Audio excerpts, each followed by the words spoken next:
กินแหงวันเด้อวันนี้เด้อมันจะได้หัวประชาข้างหน้า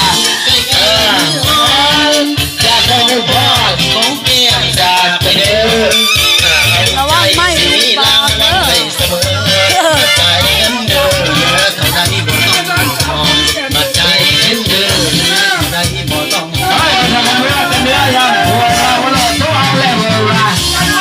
เอาเรื่องก็ไม่คิดประชันตักตัวเอาไว้เลยพอจริงไหม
Hey!